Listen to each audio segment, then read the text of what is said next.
올해 기본 8번째 복 있는 사람, 세 번째 온유한 자의 축복에 대해서 살펴보려고 합니다. 오늘 5절 말씀은 온유한 자는 복이 있나니 그들이 땅을 기업으로 받을 것이며 그렇게 말씀합니다. 이 세상은 힘을 가진 사람, 그리고 자기 확신을 가진 사람, 소위 말해서 비전을 가졌다 하지요. 그러한 사람들이 침략을 통해서 땅을 정복하며 소유해 왔습니다. 자기 자신을 강하게 주장하고 가진 자의 그 힘과 능력을 내세우면서 자신의 힘과 능력을 내세울수록 성공한다고 그렇게 가르치고 또 그렇게 실천해 오고 있습니다. 또 그렇게 우리가 눈에 그렇게 보입니다. 그러나 예수님께서는 이와는 다른 말씀을 하신다는 거죠. 우리는 주님의 말씀, 가르치시는 말씀을 보면은 너무 놀라워서 사람들이 이해를 못해요. 이제까지 힘을 가지고 살아왔던 소위 말하는 기득권의 세력들은 이 말씀을 받아들이지 못해요. 주님께서 말씀을 전하실 때 이제 나중에 나오겠습니다마는 그 말씀을 들은 백성들은 놀랐습니다. 왜? 저희 바리새인과 같지 않다. 놀랐어요. 너무 놀라웠어요. 마음이 시원하고 마음에 소망이 넘치는 그러한 가르침이었습니다. 그런데 그러한 말씀이 대제사장들과 장로들과 서기관과 바리새인들과 율법사들에게는 너무 싫은 거예요. 너무 싫어서 주님을 죽이겠다고 끊임없이 그들은 발부둥치고 결국은 예수님을 십자가에 못 박은 거죠. 좀 희한한 그런 모습입니다. 그러나 예수님의 이 반대되는 말씀, 이 말씀이 얼핏 보면은 황당해 보이지만은 그러나 주님의 말씀은 항상 진리입니다. 온유한 사람이 땅을 소유할 수 있다. 이는 세상의 생각과 상식을 여지없이 깨뜨리는 그런 말씀이지요. 그러나 이 말씀은 진리인 것입니다. 왜 그렇습니까? 역사대로 힘과 능력을 가지고 땅을 정복하고 빼앗은 사람들은 또다시 더 강한 사람들에게 그것을 빼앗깁니다. 가질 수가 없어요, 더 이상.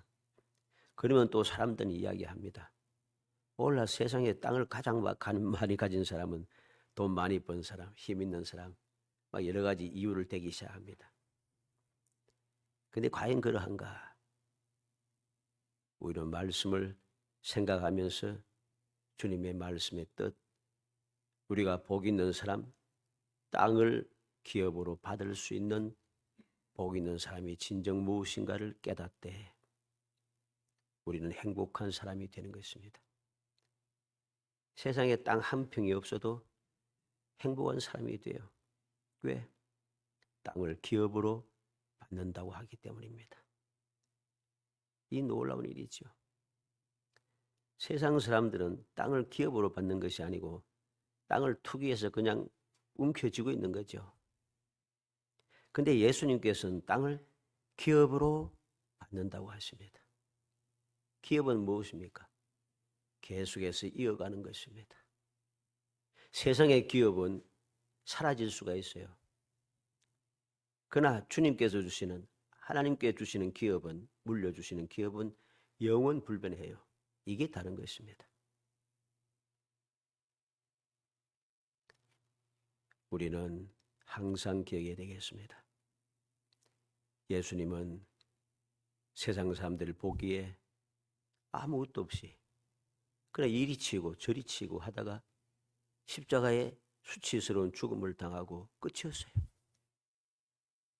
근데 주님은 오늘도 살아계셔서 만주의 대주제가 되시는 분이고 만왕의 왕이 되시는 분입니다. 세상 모든 것을 창조하신 창조주시며 이 세상 모든 것의 주인이 되시는 분입니다. 우리는 말씀을 통해서도 이러한 사람들 보죠. 아브라함은 조카 롯에게 먼저 양보했습니다. 어떻게 되었습니까? 결론은 전혀 다릅니다. 롯은 소돔과 고모라가 멸망할 때 빈손으로 나왔습니다. 아브라함은 어떻게 했습니까? 아브라함은 영원한 땅을 소유하게 되고 영원한 땅을 후손들에게 계속해서 이어받게 합니다. 다윗은 어떠합니까? 사울왕이 첫 번째 되는 왕이었고 왕이 되었으니 계속해서 이어가는 것이 정상인데 사울왕의 그런 부당하고 냉혹한 처사에도 다윗은 참고 견디며 온유하게 겸손하게 하나님의 말씀대로 순종하며 살아감으로 하나님께로부터 영원 불변한 영원한 왕국을 소유하게 된 것이죠. 우리는 이 말씀을 보면서 온유함이 무엇인가, 그리고 온유함으로 받아 누리는 그 기업이 되는 땅이 무엇인가 하는 것을 올바르게 깨닫고 우리의 신앙생활이 그냥 세상 사람들이 생각하고 이제까지 살아온 대로 축복이 무엇인가, 예수 믿으면 복 받는다, 예수 믿으면 복 받는다 하고서는 이 복에 대해서 내 눈에 보이는 대로 출세하고 재물을 많이 가지고 하는 이러한 것에 초점을 맞추면 행복하지가 않습니다. 신앙생활을 올바르게 하지 못합니다. 신앙생활을 올바르게 하지 못하니 진정한 복을 받지 못하고 진정한 복을 받지 못하니까 신앙생활이 불행한 거죠. 신앙생활이 불행한 게 아니고 내가 불행합니다. 신앙생활을 한다고 생각하던 내가 불행합니다. 나는 열심히 신앙생활을 했는데 실제는 신앙생활이 아닌 거죠. 우리는 깊이 생각하고 또 생각해야 됩니다. 허투루 들어서는 안 됩니다. 뻔한 이야기라 생각하고 넘어가면은 여러분들의 신앙생활은 행복하지 않습니다. 먼저 온유함이 무엇입니까? 온유함은 인간의 원래의 기질이 아닙니다. 사람은 온유하지가 않아요. 원래부터 태어날 때부터. 왜 온유하지 않습니까? 아담과 하와는 교만했습니다. 하나님의 창조받은 피조물이 하나님과 같아지려고 하고 있어요. 이건 교만함이죠. 온유함이 아니에요. 겸손하지가 않아요. 이 세상에 저주가 임하고 이 세상에 죽음이 오고 이 세상에 죄악이 들어온 가장 첫 번째 이유가 무엇입니까? 교만함입니다. 겸손하지 않는 교만함, 온유하지 않는 마음에 여러 가지 욕심이 가득 찬 것이죠.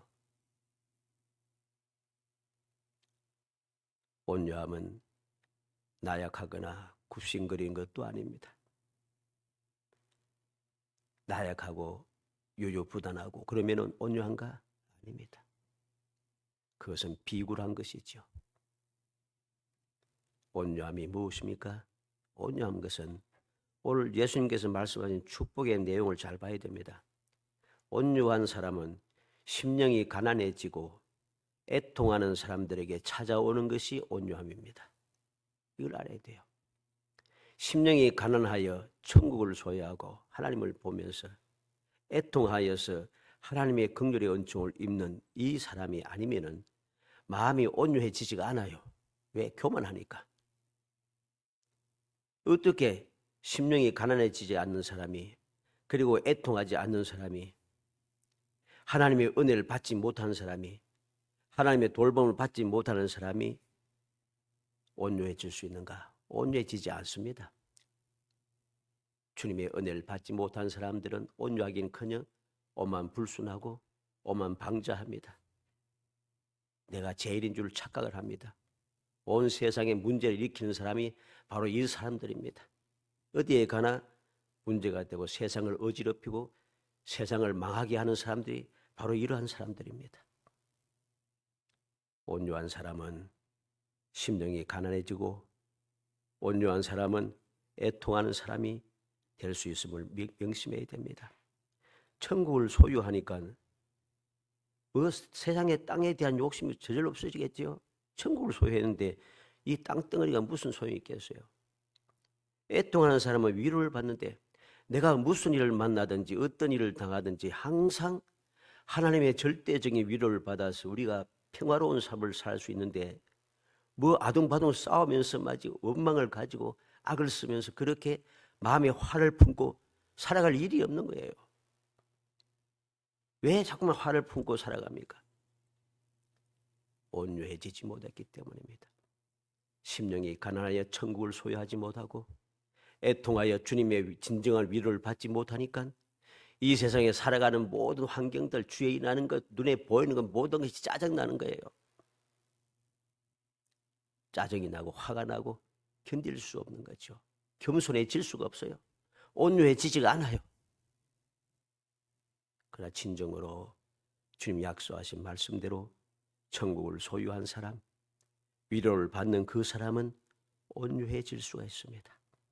그래서 이러한 온유한 사람은 당연하게 땅을 기업으로 받아 누리는 사람이 되는 것입니다.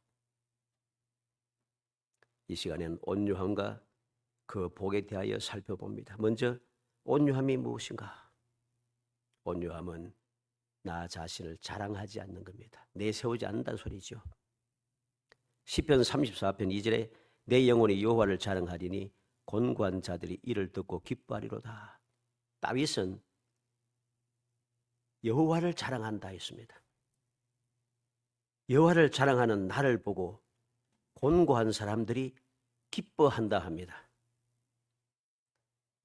이 시편 34편은 아비멜렉 앞에서 미친 채 하다가 쫓겨나서 지은 시일이 되어 있습니다. 사람들 보기에는 미친 채 하다가 죽을까 봐 겁이 나서 미친 채 하다가 쫓겨났었는데 이게 무슨 기뻐하고 즐거워할 일이 되는가? 이게 무슨 자랑거리가 되는가?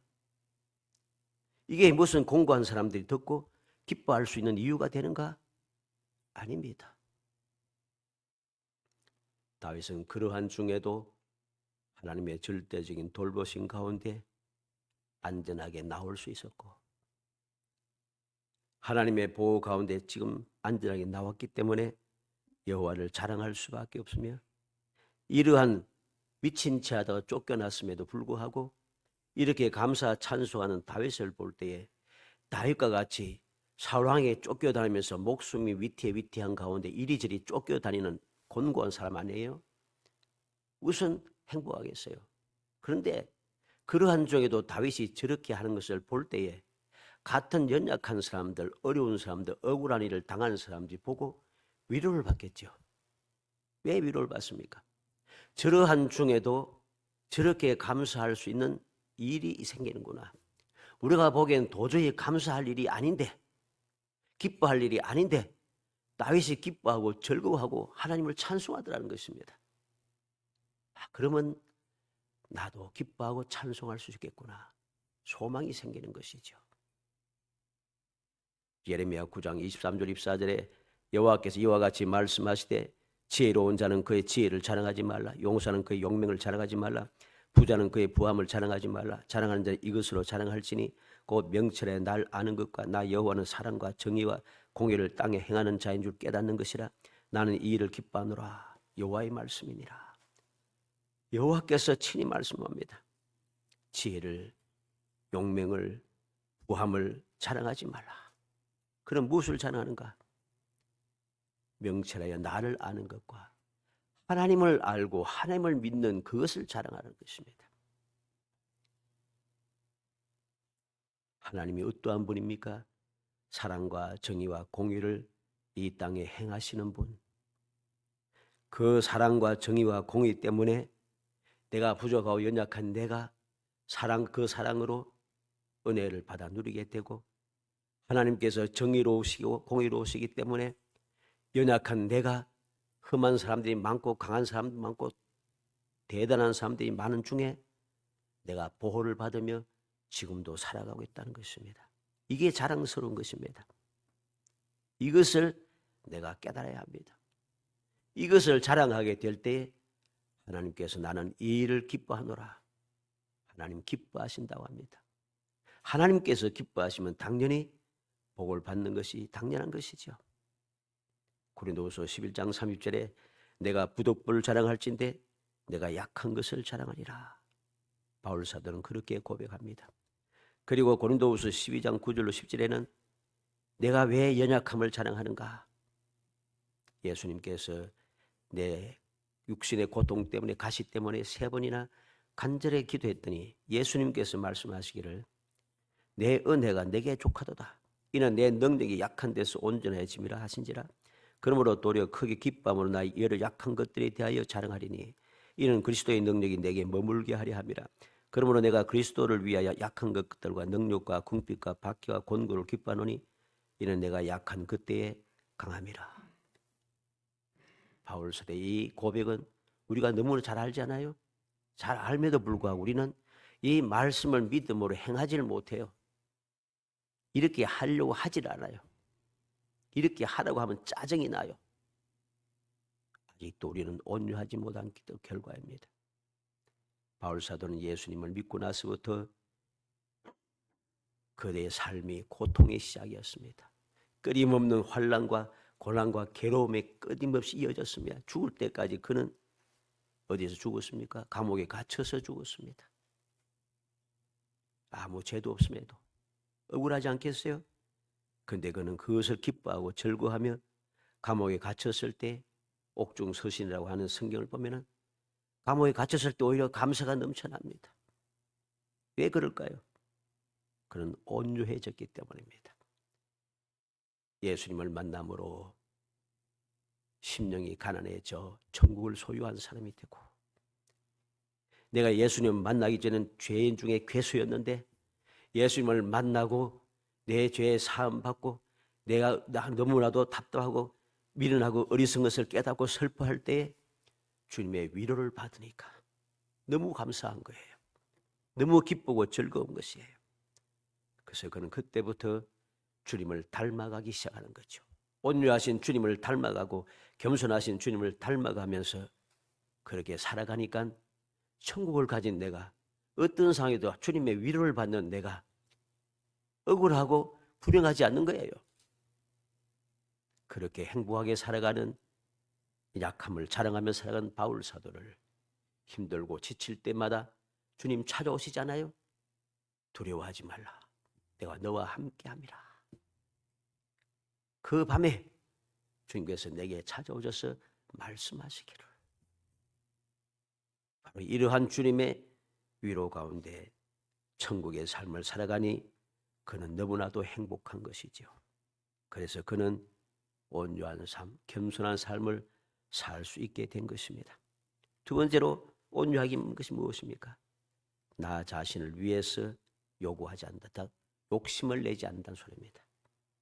예수님의 탄생과 생애 전체가 내 원대로 마옵시고 아버지의 원대로 하옵소서.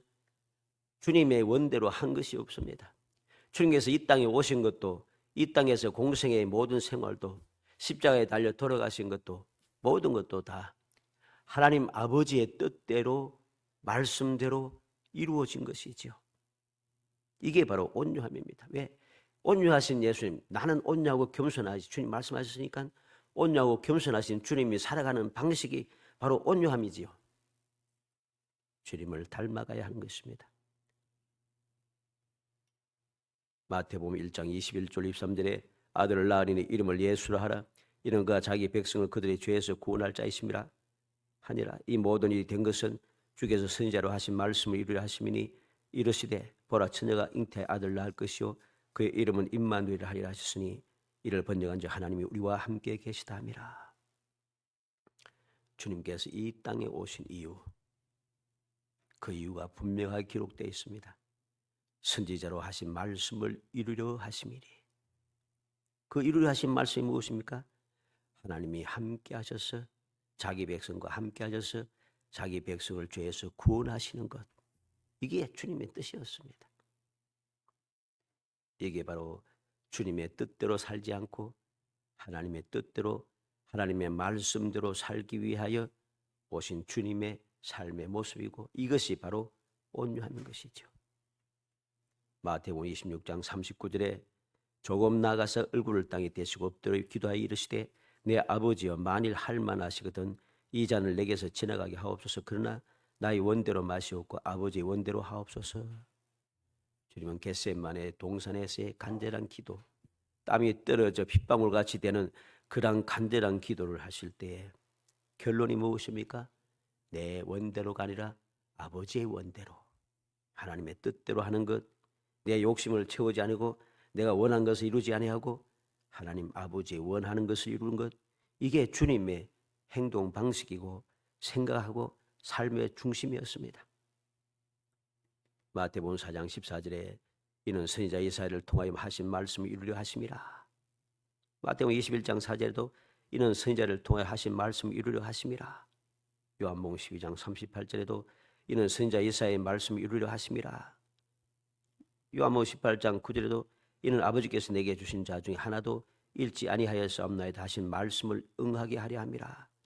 마태복음 18장 32절에 이는 예수께서 자기가 어떠한 죽음으로 죽을 것을 가리켜 하신 말씀을 응하게 하려 하심이라. 주님의 삶의 모든 것이 하나님 아버지의 말씀대로 이루기 위해서였습니다.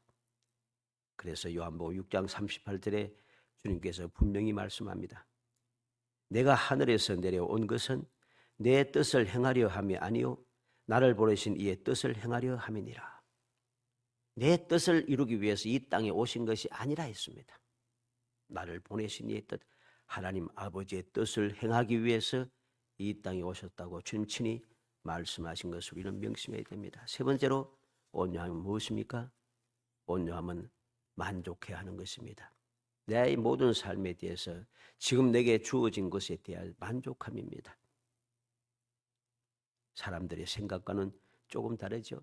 내가 지금 무엇이 어떻게 만족할 수 있어? 이게 만족이 되나? 사람들은 만족을 모릅니다. 욕심이 가득 차니 만족하지 않습니다. 천국을 소유하지 못하고 주님의 위로하심을 깨닫지 못하니까 전혀 만족이 되지 않아요. 그러나 주님을 믿고 주님을 닮는 사람은 만족하게 되는 것이죠. 그래서 그들은 저절로 온유해지는 것입니다. 욕심이 없어지니까 온유하고 겸손해질 수밖에 없는 것이에요. 빌립보 4장 11절로 13절에 내가 궁핍함으로 말하는 것이 아니니라 어떠한 형편에든지 나는 자족하기를 배웠노니 나는 비천에 처할 줄도 알고 풍부에 처할 줄도 알아 모든 일 곧 배부름과 배고픔과 풍부와 궁핍에도 처할 줄 아는 일체의 비결을 배우느라 내게 능력 주시는 자 안에서 내가 모든 것을 할 수 있느니라. 바울 사도는 모든 비결을 다 배웠습니다. 그러다 보니까 어떤 형편이든지 나는 자족하다. 자족하기를 배웠습니다. 비천에 처할 줄도 알고 풍부에 처할 줄도 알고 배부름과 배고픔도 풍부와 궁핍에도 다 알았어요. 그래도 감사하며 만족하며 살 수 있어요. 왜? 그게 부족하다고 원망스럽지 않다는 겁니다. 왜? 내게 능력 주신 자 안에서 내가 모든 것을 할 수 있느니라. 바울 사도는 주님께서 능력으로 내가 약할수록 주님의 능력이 내 안에서 점점 강하게 되고 그 능력으로 내가 무엇인지 할 수 있다는 사실을 알고 있기 때문입니다. 왜 불행하겠어요? 행복할 수밖에 없죠. 저절로 온유해지지 않을 수가 없는 것이요. 우리는 사도행전을 통해서 바울 사도가 했던 그 능력을 보게 됩니다. 말씀으로 귀신을 쫓아내고 바울 사도의 그 손수건을 가져다가 아픈 사람 위에 놓으니 병이 낫고 독사가 그 손을 물었지만은 해를 당하지 아니하고 놀라운 역사가 함께하는 거예요. 이것을 알고 있는데 어떻게 바울 사도가 불행하다고 생각하겠어요? 모든 것을 가졌으니 온유해지고 겸손해집니다. 얼마든지 양보할 수가 있어요. 주님의 영광을 위해서라면 무엇이든지 할 수가 있어요. 그래서 그는 감사하며 살아갈 수 있었던 거죠. 어떠한 역경도 감사하며 침착하고 평온하게 만족하게 살아갈 수 있습니다. 자신의 불행을 남에게 전가시키지 않습니다. 세상은 어떠합니까? 나의 불행을 다른 사람에게 전가시킵니다. 죄를 덮어 씌운다는 소리입니다. 다른 사람을 희생시켜버립니다. 우리가 사는 이 세상, 이 사회는 그렇지 않습니까? 회사도 정치하는 사람들도 저 안 좋은 사람 조폭도 어때요? 죄는 내가 지었는데 다른 사람이 덮어씌우잖아요. 대신 희생해서 대신 감옥에 들어가서 얼마 있다 나오면 내가 돌봐줄게. 이 좋은 일 아니잖아요. 근데 이런 일들이 세상에는 흔하다는 것이죠. 공공연하게 이루어지고 큰 소리 치면서 악당들이 살아가고 있다는 거죠. 그러나 온유한 자는 내게 닥쳐온 불행 문제를 다른 사람에게 전가시키지 않습니다. 또 온유한 사람은 내 불행한 것, 이 문제를 확산시키지 않습니다. 확산시킨다는 뭘 말입니까? 같이 망하자. 물귀신 작전이라고 했잖아요. 주위의 모든 사람들 다 불행하게 만들어버립니다.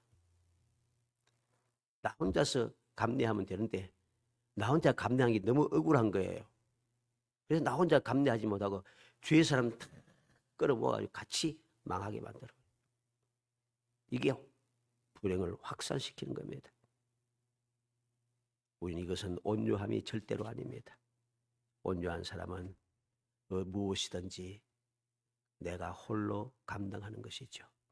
예수님께서 모든 죄인을 구원하기 위해서 홀로 십자가에 달려 돌아가셨습니다.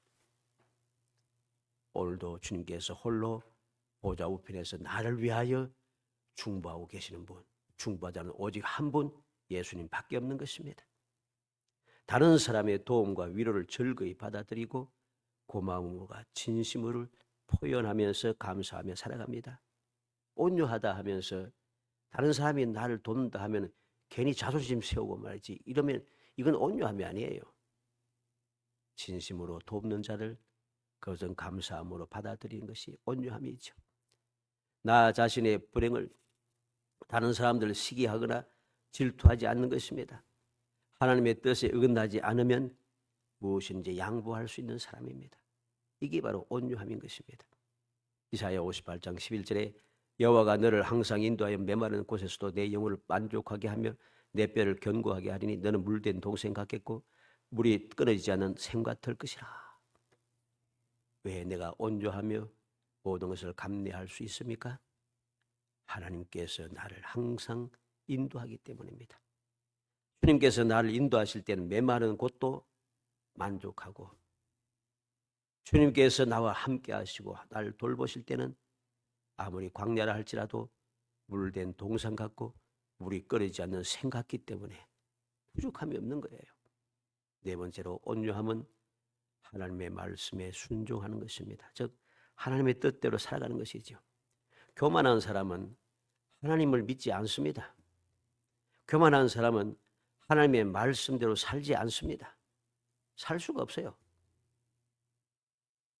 하나님을 믿는다 하면서 교만한 사람들이 있습니다. 오만 불순한 사람들이 많습니다. 그런 사람들이 믿는 사람 중에 오만 불순하고 교만한 사람들 얼마나 많습니까? 그 사람들은 믿는 사람이 아니에요.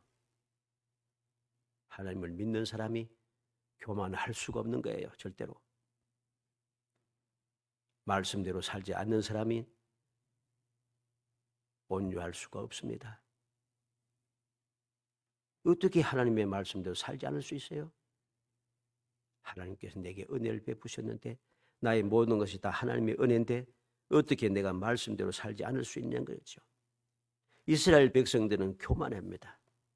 성민이라 하면서도 그들은 하나님을 믿지 않고 하나님을 배반하고 반역하고 하나님의 말씀을 불순종하며 그렇게 살았습니다. 예수님 당시 유대인들은 교만했습니다.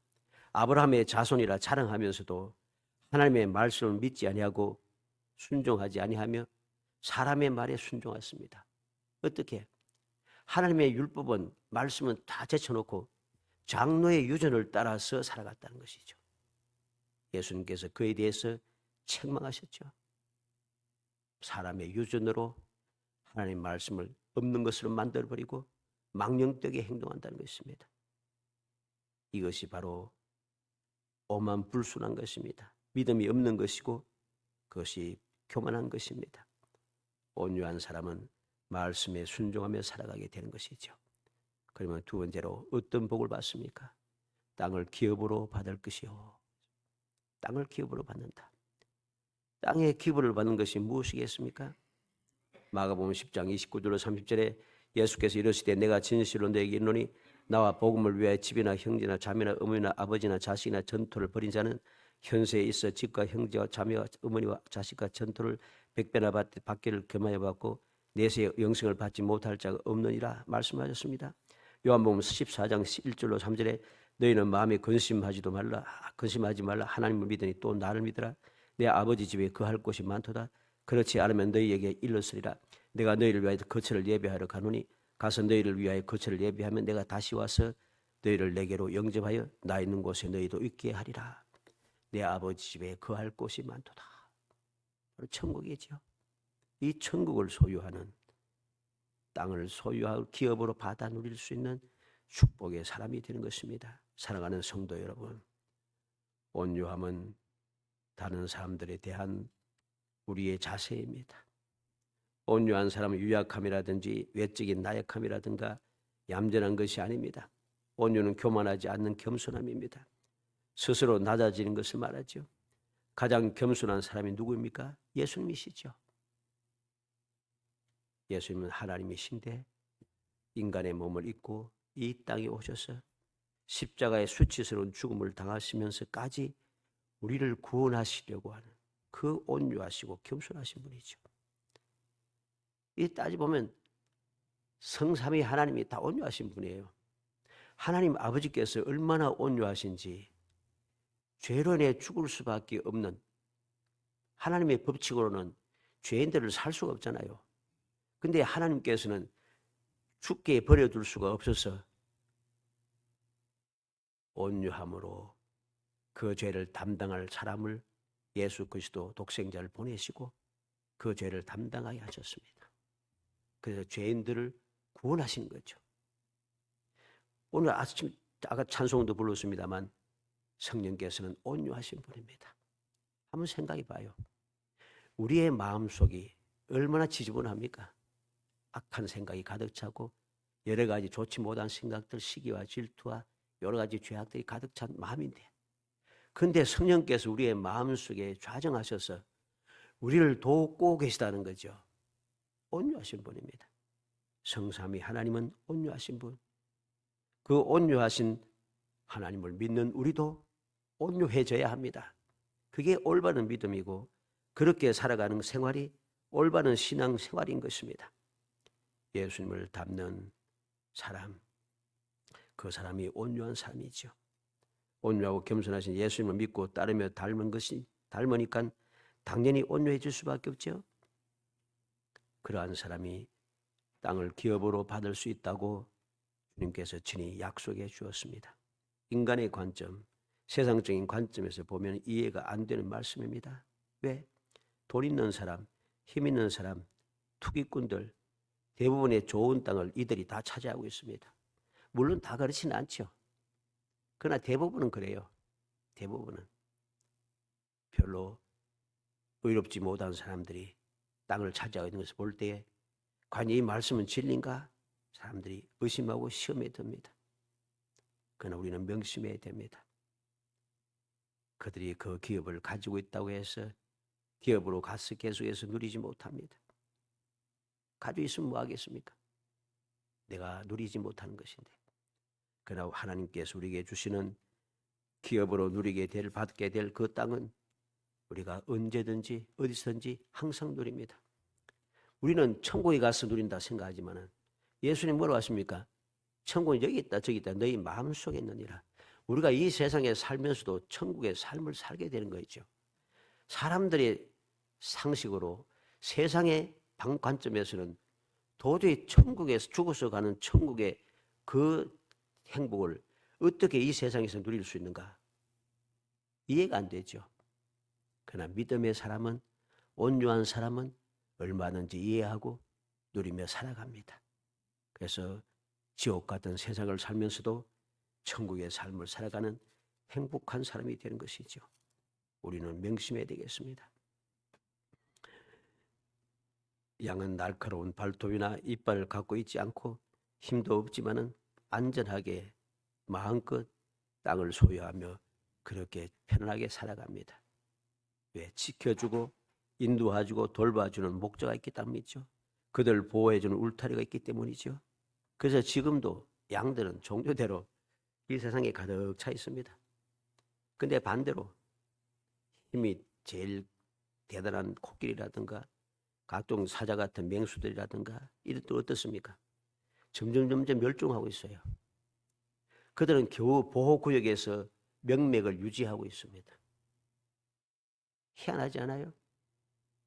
물론 이것과 온유하고 어떠한 겸손한 거고 이런 것과 비교할 수 있는 것은 아닙니다. 그냥 이해하기 위해서 비유를 든 것이죠.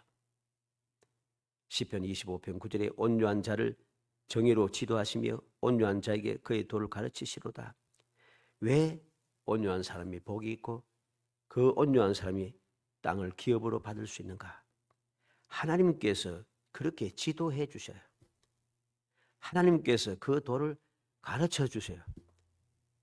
세상의 방법으로 인간의 관점에서 상식으로는 이해할 수 없고 취할 수 없는 기업으로 받을 수 없는 것인데 그것을 기업으로 받을 수 있도록 하나님께서 친히 가르쳐 주신다는 것입니다. 이렇게 하면은 땅을 기업으로 받을 수 있다. 마태복음 11장 29절 30절에 나는 마음이 온유하고 겸손해 나의 멍에를 메고 내게 배우라. 그리하면 너희 마음이 쉼을 얻으리니 이는 내 멍에는 쉽고 내 짐은 가벼움이라. 주님의 이 가르침을 믿고 받아들이지 않는 사람은 도저히 이해가 안 되는 거예요. 믿을 수가 없는 거예요.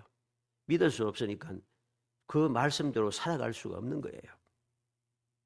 살아가는 성도 여러분, 주님의 말씀을 다시 한번 마음에 새기겠습니다. 복 있는 사람이 누구인가? 땅을 기업으로 받을 복 있는 사람이 누구인가? 영원히 누릴 땅을 내 것으로 만들 수 있는 사람이 누구인가? 온유한 사람이다. 온유한 사람이 누구인가? 심령이 가난하여 천국을 소유할 수 있는 사람. 애통하여서 하나님의 위로를 받는 사람.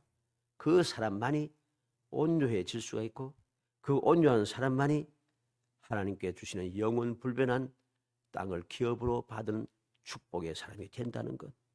이것을 마음에 새겨서 우리 모든 성도들이 이 믿음을 가지고 믿음의 실상을 바라보면서 여러분들 이 세상의 삶이 앞으로도 계속해서 행복이 넘쳐나는 천국의 삶을 살아가는 복 있는 성도이 되시기를 주의 이름으로 축복합니다. 은혜 감사합니다. 사랑하여 주셔서 택하여 주시고 택한 저희들로 하여금 영원한 천국의 삶을 살아가고 주님의 위로를 받으며 온유하여서 하나님 주시는 영원 불변한 땅을 기업으로 받아 누릴 수 있게 하심을 감사합니다. 이 놀라운 축복의 사람이 되어사오니 저희들이 감격하며 오직 주님을 닮아가는 저희들이 되게 하옵소서. 주님을 닮아가서 이 험한 세상에 더욱더 온유해지고 겸손해져서 지금 약속하신 그 귀한 축복을 마음껏 누리며 주님의 위로를 받고 주님 주시는 천국의 삶을 행복하게 누리며 살아갈 수 있도록 은혜를 베풀어 주옵소서. 예수님의 이름으로 기도합나이다. 아멘.